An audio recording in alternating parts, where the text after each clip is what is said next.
Gembala, jemaat, orang Kristen harus siap mati menghadapi ancaman yang semakin serius ini.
gereja adalah institusi Tuhan di muka bumi ini yang membangun kerohanian kami, supaya kerohanian kami makin hari makin baik, makin hari makin meningkat, sehingga kami menjadi orang-orang yang berkenan di hati Tuhan. Dan next level, rohani kami terus naik, tidak akan turun, karena kami percaya ketika kami dipimpin Roh Yesus, kami hidup dalam firman Tuhan, kami pasti menang lebih daripada pemenang. Kami naik bukan turun, menjadi kepala bukan ekor, diberkati bukan menjadi pengemis, kita minta roti di pinggir jalan, karena Tuhan berjanji bahwa Dia adalah Allah yang peduli, yang terus akan menuntun kami dari air yang tenang ke rumput yang hijau, dan memberikan makanan kepada kami untuk kesehatan tubuh kami, jiwa kami, roh kami, sehingga roh, jiwa, dan tubuh sehat. Yang memberi makan adalah Gembala Agung Yesus Kristus Tuhan. Karena kami tahu manusia hanya bisa beri makanan untuk tubuh, tapi Yesus bisa beri makanan untuk roh, untuk jiwa, untuk tubuh. Dia bisa kasih semuanya. Karena kami rindu Tuhan, bukan hanya tubuh kami yang makin gemuk, tapi jiwa kami juga makin besar. Roh kami kapasitasnya makin besar, sehingga di bumi, di sorga kami bahagia. Kalau ada pemerintah, penguasa, pengulung, juga berjadi bersama kuasa gelap. Bila zaman rotor yang berserta dengan juga coba menggabung malam kebenaran firman itu disampaikan. Kami satu nanti kami dari usir, kami tolak patahkan kuasa dalam hadirat rapat dan kuasa Tuhan segera mati pikiran tengah, supaya mereka bisa fokus Tuhan mendengarkan firman, baik yang ada di ruang ini maupun yang ada di luar, di mancanegara, di mana saja mereka dapat Tuhan Yesus fokus mendengarkan firman ini. Tuhan Yesus, kami percaya firman Tuhan memerdekakan kami. Dalam nama Yesus kami berdoa. Haleluya, percaya.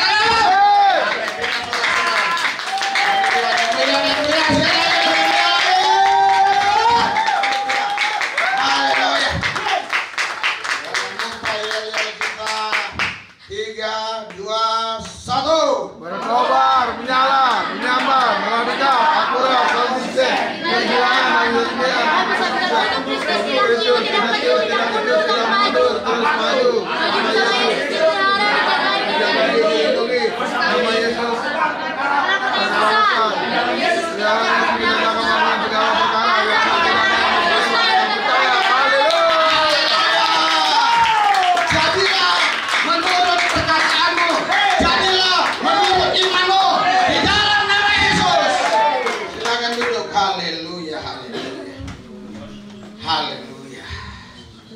Saudara, saya lagi doa terus ya. Apa temanya Tuhan? Ya, minggu ini untuk jemaat-jemaat Tuhan. Mati, ya. Haleluya. Saudara, saya doa sama Tuhan.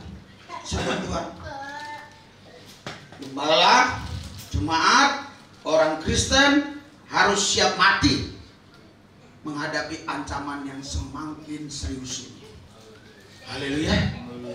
Jadi saudara, kalau kita benar-benar melihat ya ancaman-ancaman yang begitu luar biasa terhadap gereja Tuhan, ini membuktikan bahwa ini ada ancaman yang serius. Sehingga banyak orang-orang Kristen yang tidak lagi bergereja. Banyak orang-orang Kristen yang juga mundur dari Tuhan. Walaupun di bagian lain ada orang-orang lain yang tidak percaya jadi percaya Yesus. Tetapi di sisi lain juga ada orang-orang yang tadinya sudah percaya Yesus justru meninggalkan Yesus. Karena begitu tekanan besar, begitu serangannya sangat luar biasa, ancaman bagi dirinya begitu sangat luar biasa. Tidak ada cara lain untuk menyelesaikan itu. Hanya ada satu cara, mati. Haleluya. Kalau kau masih hidup, tidak akan pernah bisa kau menang lebih daripada pemenang. Kalau yang hadir ini hidup, semuanya masih hidup, pasti orang hidup kalau difitnah pasti sakit hati. Kalau dicaci maki pasti bisa marah. Kalau dikata-katain mungkin dia bisa membalas, mengata-ngatain yang lebih lagi dengan kata-kata yang jorok. Ya. Kalau masih hidup, pasti ketika dia dicubit, dia juga ingin mencubit. Kalau masih hidup, pasti ya tidak akan pernah bisa ya mengalami firman Tuhan yang katanya menang lebih daripada pemenang. Karena itu hanya ada satu cara untuk mengatasi ancaman yang semakin serius ini. Siap mati bagi Kristus. Haleluya. Haleluya. Kita lihat oknum-oknum ini, gerakan-gerakan mereka begitu sangat masif sekali, sangat nyata sekali. Mereka selalu berusaha untuk menarik orang-orang Kristen ini keluar dari firman Tuhan. Mereka selalu berusaha untuk menakut-nakuti orang Kristen supaya tidak bergereja, menakut-nakuti orang Kristen supaya tidak bersekutu memuji menyembah Tuhan. Dengan berbagai macam cara mereka lakukan untuk mengintimidasi, untuk menakut-nakuti. Oknum-oknum seperti ini tidak akan pernah berhenti, tidak akan pernah stop. Mereka akan terus melakukannya karena mereka punya misi supaya tidak ada lagi orang-orang yang memuji menyembah Yesus. Tidak ada lagi orang-orang yang mau berkumpul di gereja untuk mendengarkan sabda Allah. Karena mereka tahu kalau pujian penyembahan dinaikkan, sabda Tuhan disampaikan, maka Tuhan hadir. Kalau Tuhan hadir, maka kita menang lebih daripada pemenang. Bukan sorak-sorak. Itu diketahui mereka. Mereka tahu persis itu. Itu sebabnya mereka berusaha dengan berbagai macam cara. Dengan berbagai macam cara membuat orang-orang menjadi takut. Sehingga orang-orang tidak lagi mau mengandalkan Tuhan, tapi mengandalkan manusia. Karena dia pikir manusia ini ya yang bisa tolong dia. Manusia ini yang bisa bela dia. Tuhan gak nampak, Tuhan gak kelihatan. Bagaimana Tuhan bela saya? Saudara, ancamannya sangat luar biasa. Makanya saya rindu ya muda-mudi itu semuanya kalau ibadah hari Minggu harus hadir. Karena ancaman buat muda-mudi ini begitu sangat nyata, begitu sangat real sekali. Kemarin saya ngomong sama istri saya di atas. Ini kalau si Randy nggak berani mengakukan tindakan profetik, ini ya hanya sekedar jadi kumpulan nyanyi-nyanyi, ketawa-ketawa pulang. Tidak ada yang menjadi radikal terhadap Kristus. Tidak ada yang menjadi radikal terhadap kebenaran. Karena itu saya mau ambil alih, saya bilang beberapa minggu ke depan. Sebenarnya tadi malam saya mau turun, tapi karena memang saya belum persiapan ya, karena belum persiapan rapi, ya udahlah saya pikir. Saudara, ancamannya begitu nyata. Saudara lihat, ya, ancaman-ancaman terhadap muda-mudi zaman sekarang. Banyak mereka yang tinggalkan Yesus. Karena apa? Karena pernikahan. Tinggalkan Tuhan karena apa? Karena ekonomi. Tinggalkan Tuhan karena apa? Karena ingin hidup mewah, glamor, ingin hidup hedonis. Apa itu? Iya, ingin hidup mewah-mewah. Ya, mereka tinggalkan Tuhan. Makanya saudara, ya, banyak pemudi-pemudi sekarang mereka lebih suka sama om-om daripada sama anak muda yang masih bujangan. Saudara, om-om paling gampang cari pacar. Tapi lihatlah anak-anak muda sulit cari pacar. Saya bilang, Daniel, kenapa kau gak punya pacar? Sulit katanya. Haleluya. Sulit cari pacar. Kenapa ini bisa terjadi? Ya ini serangan. Inilah serangan dari pihak-pihak mereka, oknum-oknum yang mereka tersembunyi tetapi ada, yang mereka gak kelihatan tapi ada. Sehingga pemudi-pemudi, bukan hanya Kristen saja, tapi pemudi-pemudi yang di Indonesia ini, jadi arahnya bukan lagi mengabdi kepada Tuhan, tapi mereka mengabdi kepada Mammon. Mereka menghalalkan di segala cara untuk mendapatkan uang. Dia gak peduli. Itu om-om udah punya anak 7, punya anak 8, dia gak peduli. Yang penting dia pikir heaven. duit aku dapatkan dari orang itu. Saudara, lihat di bar-bar, di diskotik, itu semua lihat. Itu gak ada nenek-nenek. Mana mungkin nenek-nenek laku di situ? Itu semua anak-anak muda, pemudi-pemudi yang masih umurnya 20 tahun, 18 tahun, 22 tahun. Ya, kalau sudah 30 tahun itu sudah kurang laku. Iya. Sampai izin mendirikan gereja itu lebih sulit daripada izin mendirikan bar diskotik. Izin mendirikan bar dan diskotik itu lebih gampang daripada izin mendirikan gereja. Apa enggak ngeri permainan oknum-oknum ini? Ini sadis, saudara. Saudaraku yang saya kasih dalam Tuhan Yesus, kalau mulai saat sekarang kita tidak peduli dengan pemuda-pemudi, kita tidak peduli dengan orang-orang yang ada di sekitar kita, sekali waktu mereka juga akan terikut arus. Sekali waktu mereka akan hanyut di sana. Tidak ada cara lain supaya engkau bisa menang lebih daripada pemenang. Engkau harus mati. Karena kalau kau masih hidup, kau merasa tersakiti, kau merasa terjolimi, kau merasa terhina, kau merasa difitnah, kau merasa dirugikan, dan kau marah, dan kau bisa ngambil tindakan, bahkan yang melanggar hukum kau lakukan demi memuaskan amarahmu, demi memuaskan emosimu.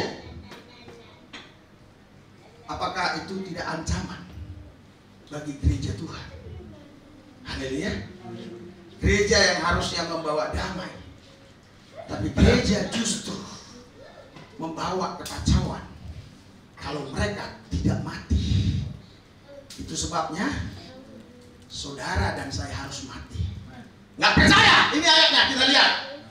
Kolose 3 ayat 15. Dari ayat yang ke-5 dulu. Kolose 3 ayat 5. 3, 2, 1. Karena itu dalam dirimu segala sesuatu yang duniawi, yaitu percabulan, kenajisan, hawa nafsu, nafsu jahat, dan juga keserakahan yang sama dengan penyembahan berhala. Haleluya. Banyak orang berkata, aku mengandalkan Tuhan, aku tidak lagi pergi ke dukun, aku tidak lagi menyembah berhala, aku tidak lagi pergi ke kuburan opungku untuk meminta-minta dengan opungku yang sudah meninggal, aku tidak lagi menyembah pohon beringin, aku menyembah Tuhan. Tapi Alkitab bilang, semua yang kita baca tadi diakhiri, semua itu sama dengan penyembahan berhala. Karena itu matikanlah dalam dirimu segala sesuatu yang duniawi. Haleluya. Ketika engkau mati, di situ engkau tidak bisa tersakiti. Di situ engkau tidak akan bisa khawatir. Di situ engkau tidak akan bisa marah kepada orang-orang yang menjolimi engkau. Di situ engkau tidak bisa lagi berbuat jahat kepada orang yang berbuat jahat terhadap engkau. Di situ nggak bisa lagi kau balas dendam terhadap orang-orang yang berbuat tidak adil terhadap engkau. Engkau tidak bisa berbuat apa-apa. Mana mungkin orang mati bisa berbuat apa-apa? Itu sebabnya Alkitab bilang, karena itu matikanlah dalam diri segala sesuatu yang duniawi. Berikan sorak-sorai. Matikan. Haleluya. Karena banyak sekali pengajaran-pengajaran sekarang yang penting kau udah Kristen pasti masuk surga. Kristen pasti masuk surga. Ini saya katakan ajaran yang tidak benar. Kalau Kristen pasti masuk surga. Tapi kalau hidup di dalam kebenaran firman pasti masuk surga. Berikan sorak-sorai buat Tuhan. Haleluya. Iya. Hal-hal yang duniawi, percabulan, kenajisan, hawa nafsu, ya, nafsu jahat dan juga keserakahan yang sama dengan penyembahan berhala. Saudara, Alkitab bilang di dalam Filipi 2 ayat 12. Saya tidak usah kalau bahas tuntas itu. Filipi 2, haleluya, ayat 12, 3, 2, 1. Hai saudara-saudara yang mengasihi, kamu senantiasa taat, karena itu tetaplah kerjakan keselamatanmu dengan takut dan gentar. Bukan saja seperti waktu aku masih hadir, tapi terlebih pula sekarang waktu aku tidak hadir. Saudara, ini jawabannya terhadap orang-orang yang berkata asal Kristen pasti masuk surga. Alkitab tidak katakan demikian. Hai saudara-saudara yang kekasih, kamu senantiasa taat, karena itu tetaplah kerjakan keselamatanmu dengan takut dan gentar, bukan saja seperti waktu aku masih hadir, tetapi terlebih pula sekarang waktu aku tidak hadir. Artinya penulis ini, Paulus, mengatakan bukan waktu aku ada saja kau kelihatan rohani. Aku nggak ada pun kau harus rohani. Karena aku ada nggak ada itu nggak ngaruh. Karena ada nggak ada aku, Tuhan tetap ada. Tuhan tetap lihat perbuatan kita. Haleluya, haleluya. Bahkan Yakobus berkata, iman tanpa perbuatan pada hakikatnya mati. Kalau kau berkata kau punya iman, tapi engkau tidak punya perbuatan sesuai dengan iman itu, maka imanmu itu sama saja, namanya iman yang mati, nggak bisa buat apa-apa. Oleh karena itu, ya, matikanlah segala sesuatu yang duniawi dalam diri kita, supaya kita bisa menang lebih daripada pemenang. Berikan sorak-sorai buat Tuhan. Haleluya. Kalau kita sudah mati, hidup ini damai. Yang membuat masalah ya karena kita hidup.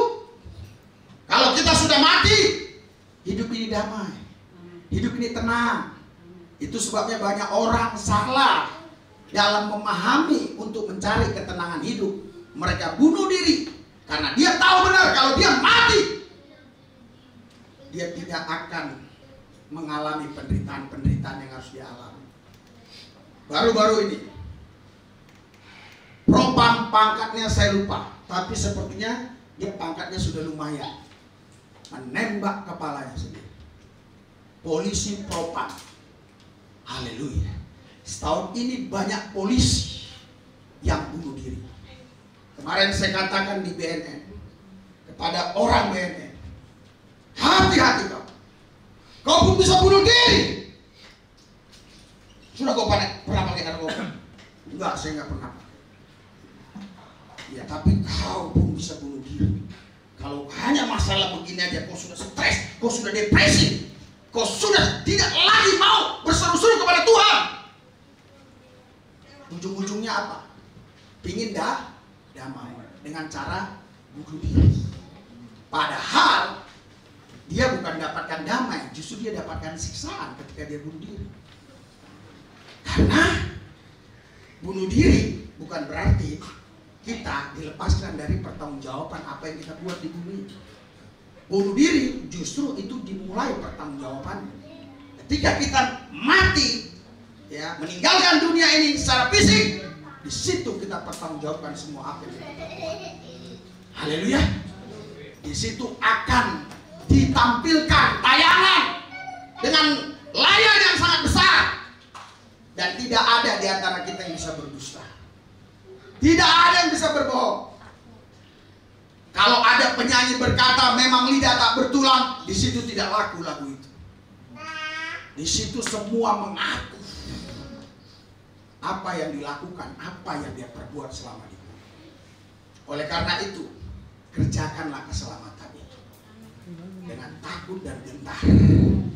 Haleluya, haleluya. Saudara, memang keselamatan yang kita dapat bukan hasil usaha kita, kata Efesus 2. Betul, bukan hasil usaha kita, ayat 8. Tapi ayat 9, supaya kau tidak menyombongkan diri. Makanya dijelaskan di situ bukan hasil usaha kita, tetapi di ayat 10. Baca Efesus 2 ayat 10-nya. Ayat 8, 9 kan saya sudah sampaikan. Ayat 10, 3, 2, 1. Karena kita ini buatan Allah, diciptakan dalam Kristus Yesus untuk melakukan perkara yang baik, yang dipersiapkan Allah sebelumnya. Dia mau supaya kita hidup di dalam. Berikan saudara-saudara buat Tuhan. Haleluya. Jemaat harus berakar, harus bertumbuh. Jemaat harus berbuah. Sudah saatnya sebagai garam dunia, terang dunia, akan dilihat oleh orang-orang bahwa kita berbeda dengan mereka. Haleluya. Karena kita ini buatan Allah, diciptakan dalam Kristus Yesus untuk melakukan pekerjaan baik. Pekerjaan baik yang seperti apa? Yang dipersiapkan Allah sebelumnya. Ia mau supaya kita hidup di dalamnya. Hidup di dalam apa? di dalam kebenaran. Hidup di dalam apa? Hidup dalam firman. Hidup dalam apa? Hidup dalam Tuhan. Kenapa? Karena kita tidak mungkin mengkhianati Tuhan ketika Tuhan sudah memberikan keselamatan kepada kita. Haleluya.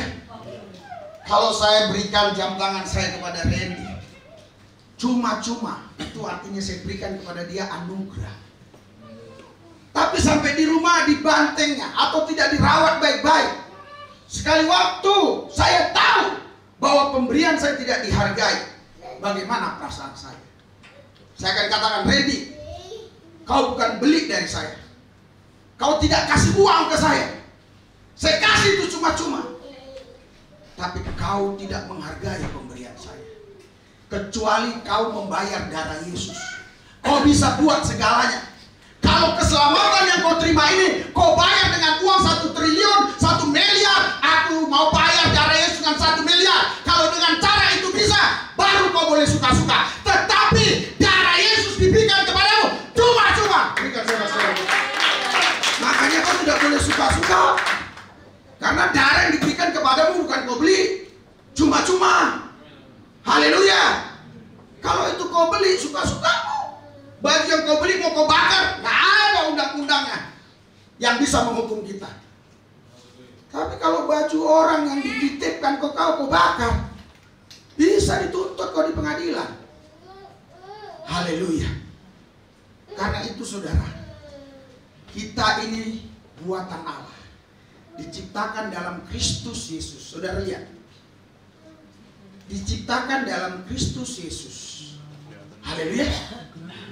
Artinya saudara, ada yang tidak diciptakan dalam Kristus Yesus. Kalau kita benar-benar baca terus, pahami maksudnya ini adalah kelahiran baru. Ada orang yang diciptakan tidak dalam Kristus Yesus, makanya dia tidak mau menyembah Yesus, dia tidak mau memuji Yesus. Ketika kau buka hati terima Yesus, di situ kau menjadi ciptaan baru. Yang lama sudah berlalu, sesungguhnya yang baru sudah tiba. Disitulah kau dicipta ulang, dicipta di dalam Kristus. Itulah bedanya kita dengan mereka. Harusnya kita berbeda dengan mereka. Haleluya. Karena ini ancaman serius terhadap gereja. Bisa saja beberapa tahun ke depan gedung tetap ada, tapi tidak ada lagi yang hidup dalam kebenaran. Tidak ada lagi yang mau hidup di dalam Kristus. Tapi mereka hidup berdasarkan rasional, logika, filosofi.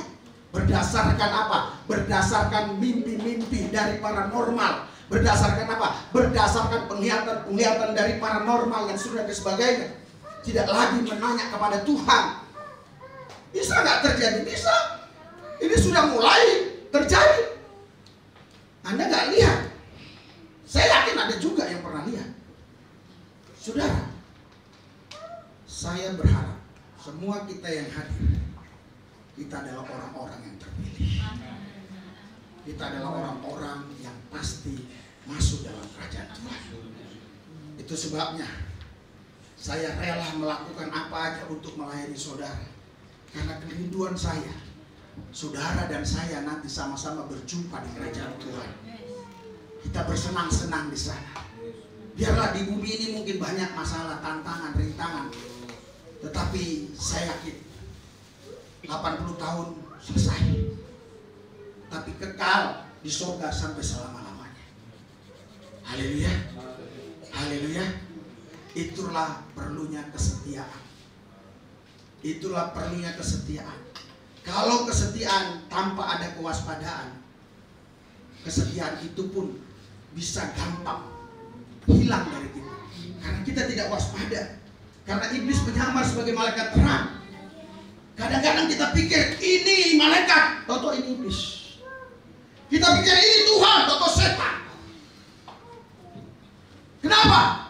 Ya karena kita nggak mau diciptakan dalam Kristus Yesus, tidak mau membangun hubungan pribadi dengan Tuhan. Sehingga kita tidak peka dengan situasi yang ada. Kita nggak paham. Yang kita tahu, ini orangnya baik, bagus. Ini dari Tuhan. Itu tahu dari setan. Karena itu saudara, Ketika kita menjadi ciptaan baru, harusnya kita terus intim dengan Tuhan seperti lagu tadi. Berikan sorak-sorai buat Tuhan. Haleluya. Haleluya. Kita waspada. Jangan sampai dia mendapat kesempatan dari kita. Baca Efesus 4 ayat 27. Efesus 4 ayat 27. 3, 2, 1. Jangan kasih kesempatan buat dia, karena dia terus berusaha ingin menjauhkan kita dari Tuhan dengan berbagai macam cara. Baik itu cara halus, cara kasar, baik itu cara intimidasi, supaya kita tidak dekat dengan Tuhan. Iblis kerjanya hanyalah ingin menjauhkan kau dari Tuhan. Kau tidak boleh main-main dengan dia. Kau tidak boleh kompromi dengan dia. Tidak boleh kasih salam dengan dia. Haleluya. Kalau dia kasih salam, jangan balas mampus kau. Karena kita tahu salam yang dia ucapkan itu adalah kepalsuan. Itu adalah salam yang akan menarik kita kepada kehendak dia. Bisa saja dia. Bahkan kita melihat sejarah di dalam Alkitab, ya,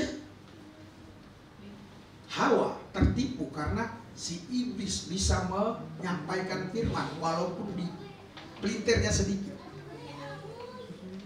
Makanya hati-hati zaman sekarang.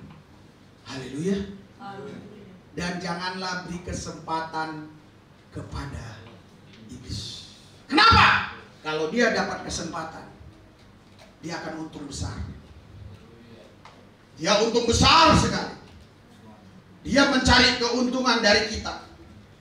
Dan dia tidak pernah mau rugi ketika dia bergaul dengan kita. Dia pasti berusaha untuk untung. Saya berbicara dengan seseorang yang dulu dia pernah penjual narkoba. Dia katakan untuk cari pelanggan pertamanya dia kasih gratis. Tetapi setelah orang itu candu, dia jual narkoba itu dengan harga yang mahal. Haleluya. Saudara, setan selalu datang dengan wajah yang ganteng. Setan selalu datang dengan wajah yang cantik, dengan sikap yang lembut sekali. Kadang-kadang kita sulit memahaminya, tidak mengerti, ya, tidak tahu mana setan, mana Tuhan. Tapi kalau kita hidup dalam roh Allah, hidup dalam roh Kristus, pasti roh Kristus akan memberikan kepada kita alarm. Jangan, ini tipu muslihat setan. Efesus 6, pakai perlengkapan senjata Allah. Jangan kau kalah dengan tipu muslihat setan, kata ayat 11. Haleluya. Setan sebenarnya hanya bisa menipu. Dia tidak bisa memaksa. Dia hanya bisa menipu. Saudara, kenapa banyak orang tertipu? Bahkan ada yang cerita tertipu sampai ratusan juta hanya untuk beli barang itu, barang ini, barang itu, barang ini. Ternyata barang yang datang itu semuanya barang murahan, tapi dijual dengan harga yang sangat mahal, dengan janji kamu dapat hadiah 1 miliar. Salah satunya jemaat kita itu. Sekarang nggak datang dia, mahal. Haleluya. Beli terus. Baju yang harga 20.000 jadi 300.000. Nanti kamu dapat. Dia bilang sama saya, nanti kalau dapat saya bagi Pak Lulus. Enggak, saya nggak mau. Karena saya tahu itu nggak mungkin. Haleluya. Karena itu tipu muslihat. Kenakanlah seluruh perlengkapan senjata Allah supaya kamu dapat bertahan melawan tipu muslihat iblis. Haleluya. Haleluya. Lanjut 2 Korintus 2 ayat 11.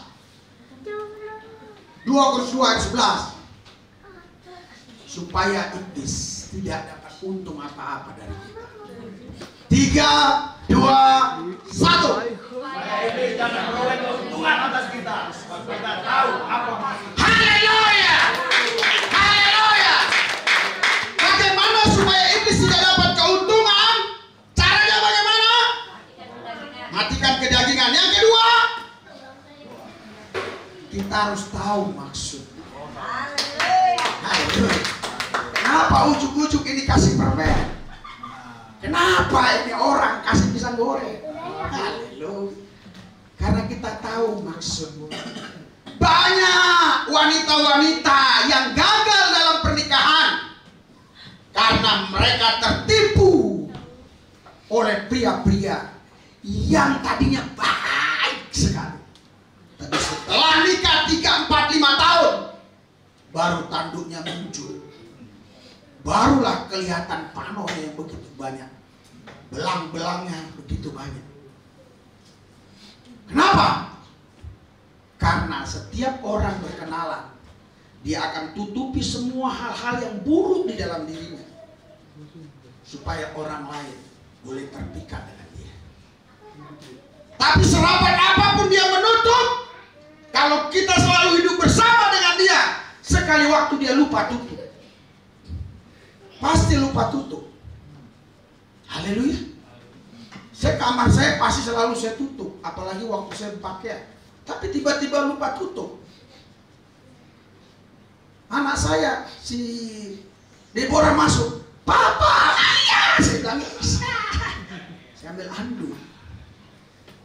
Untung dia masih kelas 2 SD atau kelas 3. Sampai anak saya juga tahu ada kelas berapa. Saking banyaknya anak saya. Haleluya. Haleluya. Saudara, kita harus tahu apa maksudnya. Makanya kita harus siap terus. Seperti yang khotbah minggu kemarin. Siap terus berperang. Karena ini cara-cara setan. Saya bersyukur. Ya, saya bersyukur Esther serius sekali dia dengar. Dia mungkin, oh iya selama ini saya sekarang sudah tahu maksudnya. Sudah tahu maksudnya. Makanya dia kasih banyak cucian kan. Tahu maksudnya. Makanya dia kasih banyak hari ini order ikan mas. Tahu maksudnya. Maka dia hari ini kan, haleluya. Aku tahu maksudnya. Maksudnya supaya aku tidak ke gereja. Maksudnya supaya aku tidak memuji menyembah Tuhan. Haleluya.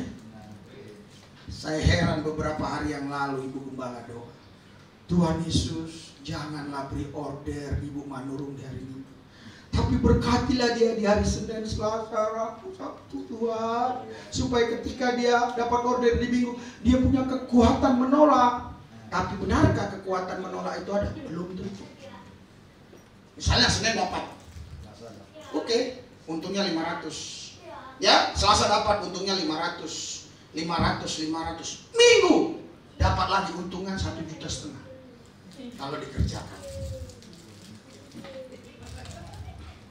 Saudara, semua ini ada permainan si jahat. Nggak ada itu.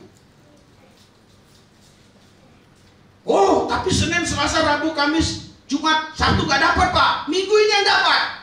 Betul. Tapi kalaupun dikasih Senin, Selasa, Rabu, Kamis, Jumat, Sabtu, Minggu dapat, Minggu pun dibabat. Percaya atau nggak percaya? Nantilah kita doakan. Siapa tahu dikabulkan Tuhan ya. Tapi kasihan juga kalau dikabulkan Tuhan. Iya kan, apa gunanya kita memiliki seisi dunia ini kalau jiwa kita binasa? Biarlah kita di bumi ini mungkin sederhana, tapi kita setelah meninggalkan dunia ini kita bersama Tuhan di kerajaan. Berikan suara-suara. Haleluya. Haleluya. Saudara, karena itu Tuhan kasih standar kita sebagai orang percaya. Coba kita baca. Tuhan kasih standar. Kita baca di dalam Matius pasal yang kelima ayat 20 ya. Matius 5 ayat 20. Matius 6, tapi Matius 5 ayat 20. Ya, Matius 5 ayat 20. Oke, kita baca.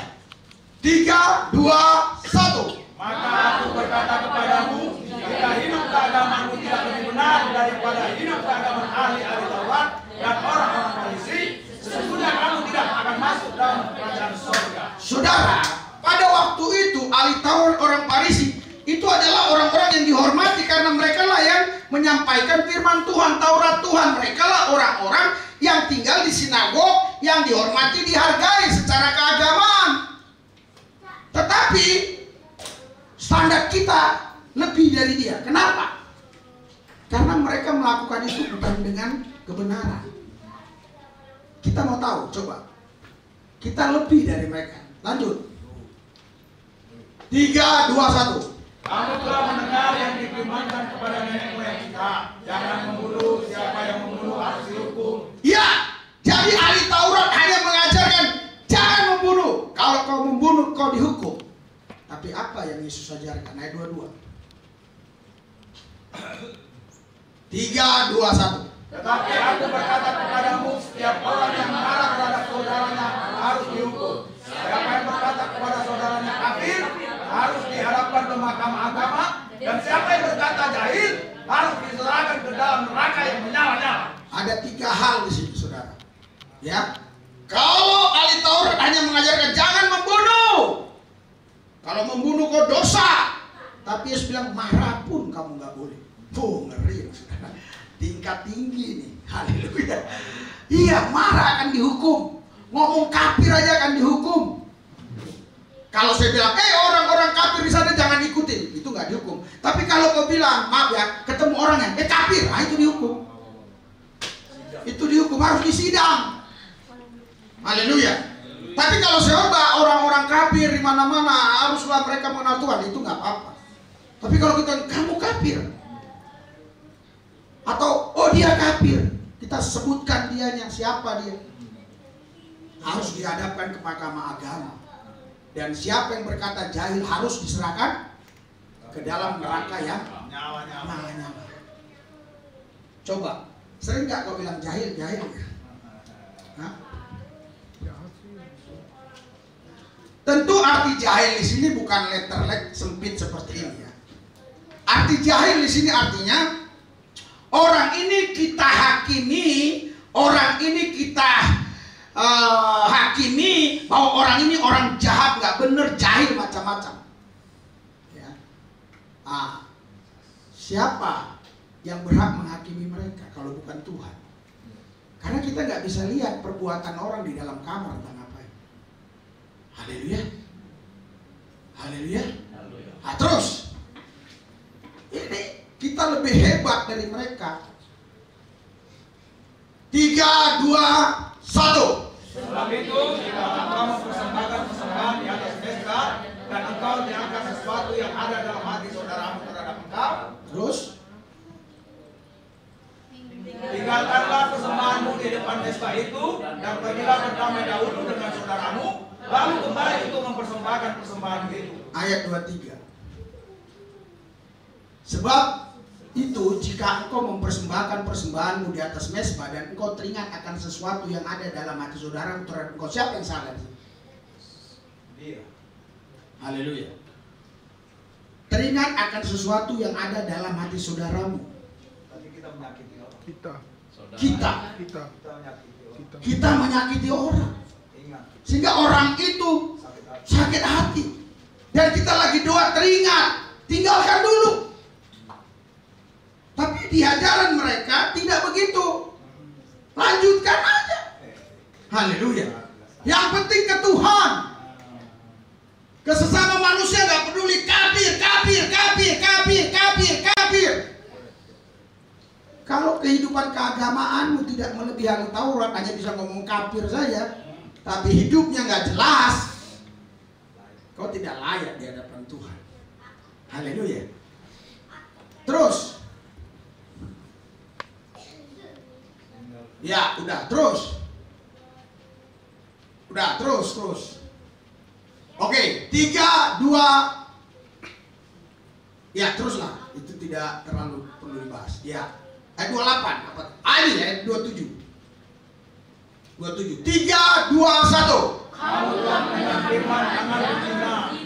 Terus Tapi aku berkata kepadamu, setiap orang yang memandang perempuan atau menikahnya sudah berzina dengan dia di dalam hatinya. iya. Jadi saudara, ahli Taurat hanya mengajarkan jangan kau berzina. Jadi berzina yang diajarkan ahli Taurat ini adalah artinya di mana wanita dan laki-laki ada hubungan. Kalau homo ya laki-laki sama laki-laki, kalau lesbi ya perempuan sama perempuan, ada hubungan biologis seksual di sana. Itu berzina menurut pandangan ahli Taurat. Tapi pandangan Yesus beda. Ketika kau tidak menyentuh mereka, tidak menyentuh dia, tapi dalam hatimu terangsang sendiri. Haleluya. Terangsang sendiri, terbayang-bayang dan terangsang sampai timbul syahwatnya. Itu sebenarnya dalam bahasa aslinya. Kamu sudah berzina. Haleluya. Haleluya. Tapi di sini kenapa ya perempuan, nggak ada laki-laki? Iya. Tapi di ayat-ayat lain ada. Karena yang pertama jatuh dalam dosa wanita. Pemerkosa yang pertama kali viral adalah wanita, istrinya Potifar. Terus 3, 2, 1. Maka itu lebih baik bagimu jika satu dari anggota tubuhmu binasa daripada tubuhmu dengan utuh dicampakkan ke dalam neraka. Wah, saudara, waktu saya baca tadi, haleluya. Jadi saudara, jangan kau praktekkan di rumah ya. Kau jungkil matamu, jangan. Jadi artinya bukan begitu. Artinya gini loh, lebih baik kau punya mata satu tapi masuk surga daripada mata dua tapi kau ke neraka. Tapi jangan coba-coba kau lakukan ini, kau jungkil matamu ya. Haleluya, bukan itu maksudnya. Terus next. Haleluya. Kita baca 3, 2, 1. Dan jika tanganmu yang kanan menyesatkan engkau, enggaklah dan buanglah itu. Karena lebih baik bagimu jika satu dari anggota tubuhmu binasa daripada tubuhmu dengan utuh masuk neraka. Iya. Ngapain kita punya tubuh utuh tapi di neraka? Mungkin tangan kita satu, tapi kita di surga. Itu lebih baik. Tapi jangan kau lakukan ini, kau potong tanganmu. Bukan itu maksudnya. Ayo terus. Haleluya. 3, 2, 1. Telah difirmankan juga, siapa yang menceraikan istrinya harus memberi surat cerai kepadanya. Inilah ajaran Taurat. Karena Musa sudah memulai tindakan yang salah, memberi surat cerai. Jadi inilah diajarkan sama mereka. Sebenarnya saudara, banyak ajaran-ajaran di Alkitab itu yang katanya Taurat bukan. Contoh sunat, bukan ajaran Taurat. Itu adalah perjanjian Abraham dengan Tuhan. Abraham di situ ya ketemu Tuhan. Tuhan bilang, sunat kau dan sunat semua budakmu dan keturunanmu. Itu hanya berlaku bagi orang Israel. Terus ada yang bilang, buktinya Yesus disunat. Yesus keturunan Yahudi, harus disunat. Itu sebenarnya bukan hukum Taurat. Hukum Taurat itu loh batu itu yang 10 itu. Haleluya. Makanya kita kenapa nggak disunat itunya? Percuma burungnya disunat, tapi celup sana celup sini udah sunat masih dicelupin punya orang. Anda paham maksudnya? Haleluya. Haleluya. Iya. Supaya Anda tahu jawabnya. Kalau ditanya orang, buktinya Yesus sunat. Iya, kok kamu nggak sunat? Itu sering pertanyaan mereka. Baca baik-baik Alkitab. Sunat itu perjanjian Abraham dengan Tuhan. Haleluya. Dan semua keturunanmu dan budak-budakmu. Ya, jadi orang-orang yang ada bersama Abraham disunat pada waktu itu, tetapi perjanjian itu bukan untuk semua budak. Perjanjian itu untuk orang Yahudi. Tapi setelah kehadiran Yesus, Yesus bilang, aku sudah menggenapinya. Haleluya. Karena yang bisa menggenapi hukum Taurat hanya Yesus, nggak ada yang bisa. Siapapun nggak bisa. Oke? Terus, ini pengadilan negeri dikasih surat cerai ini. 3, 2, 1. Tetapi aku berkata kepadamu, setiap orang yang menceraikan istrinya kecuali karena zina, ia menjadikan istrinya berzina. Dan siapa yang kawin dengan perempuan yang diceraikan dia berbuat zina. Iya. Saudara, maksudnya kalau kekristenan, orang-orang Kristen juga sama. Cerai, kawin, cerai, kawin, cerai, kawin, cerai. Terus mereka juga kawin, cerai, kawin, cerai. Kita kawin, cerai, kawin, cerai. Apa bedanya kita dengan mereka? Sama. Apa perbedaannya? Betul nggak? Haleluya. Haleluya. Orang Kristen saya jumpai, kenapa kau cerai? Wah ini. Kenapa kau kawin lagi? Dia udah kawin lagi. Wah. Terus ini siapa? Istri kedua. Istri pertama di mana? Di sana. Terus dia tahu nggak ada ini? Enggak. Lo ini siapa? Simpanan. Iya. Apa bedanya kita dengan mereka? Haleluya. Itu maksud Yesus di sini. Ajaran dia itu sempurna. Haleluya. Jadi tidak ada ajaran yang paling sempurna, tidak ada ajaran yang sempurna selain ajaran Yesus. Terus 3, 2, 1. Kamu telah mendengar pula yang difirmankan kepada nenek moyang kita, jangan bersumpah palsu, melainkan peganglah sumpahmu di depan Tuhan. Terus Tetapi aku berkata kepadamu, janganlah sekali-sekali bersumpah, baik demi langit, karena langit adalah tahta Allah.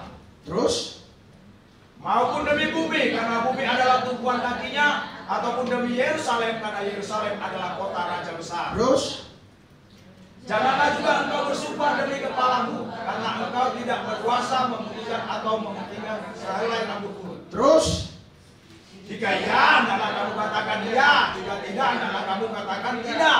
Apa yang lebih daripada itu berasal dari si jahat. kau yang curi ya, kau yang curi jambu sumpah. Tidak Pak, nggak perlu. Tidak. Tidak. Kau tidak. Tapi banyak orang sumpah. Bahkan ada sekarang sumpah pocong.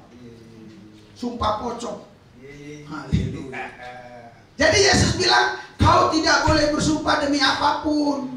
Kenapa kau tidak boleh bersumpah demi apapun? Karena apapun itu bukan kau yang ciptakan. Apa yang kau bersumpah demi apapun? Haleluya. Cukup bilang iya kalau iya, tidak atau tidak. Lebih dari situ adalah dari si. Inilah ajaran Yesus. Dan ajaran inilah yang tidak disukai banyak orang.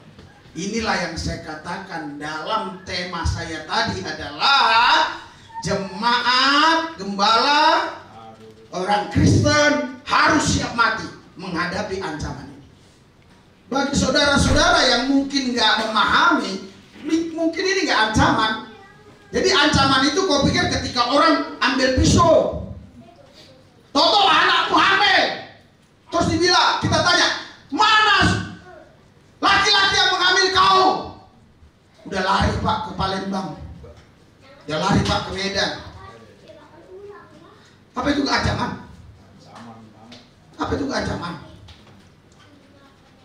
Makanya saya mau didik muda-mudi ini nanti, muda-mudi yang cinta Tuhan, generasi yang mencintai Tuhan. Haleluya. Haleluya. Kenapa? Karena mereka ini rawan. Mereka rawan sekali. Ancaman. Makanya ada seorang bapak cerita sama saya, Pak, dia bilang, lebih sulit menjaga wanita satu ini Pak dari yang 4 anak saya. Yang ini selalu susah Pak. Iya. Sering saya berjumpa dengan orang-orang dia bilang lebih susah menjaga anak wanita. Kenapa ya? Saya juga bingung. Saudara lihat, sampai kemarin ada orang Islam cerita sama saya. Orang Islam, jangan dipegal-pegal apa saya ini ya. Nah, banyak orang yang menggal-menggal nih. Non Kristen jangan penggal-penggal ini. Dengar sampai selesai. Dia datang ke saya. Dia cerita. Wah, padahal kerja saya hanya ngurut Pak, dia bilang.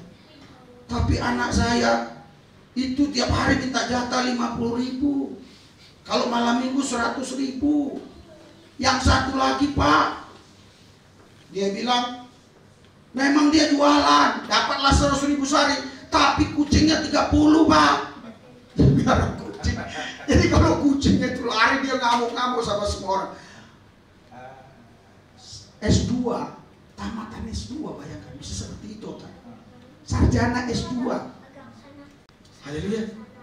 Luar biasa. Jadi dia tidurnya sama kucing-kucing itu. Jadi kalau dibilang sama mamanya, kawinlah kau. Emang kalau kawin kita bahagia, banyak orang yang kawin cerai. Ini lebih bahagia sama kucing. Kucing kan nggak minta cerai. Mana ada kucing minta cerai? Haleluya. Iya. Saudara, ini ancaman. Kalau kita nggak dekat dengan Tuhan, jangan harap kita bisa lebih menang daripada pemenang. Berikan sorak-sorak. Saya rindu kita orang-orang yang menang lebih daripada pemenang. Karena itu kita harus waspada. Kita harus lihat. Kita jangan tertipu. Kita tahu bahwa ini tipu muslihat. Kita harus lihat. Kita harus tahu maksudnya. Jangan dikuntungkan buat setan. Ini oknum-oknum ini. Mereka bisa saja dipakai setan. Ingin menjauhkan kita dari Tuhan. Tetapi ketika kita mati, maka kita menang lebih daripada pemenang.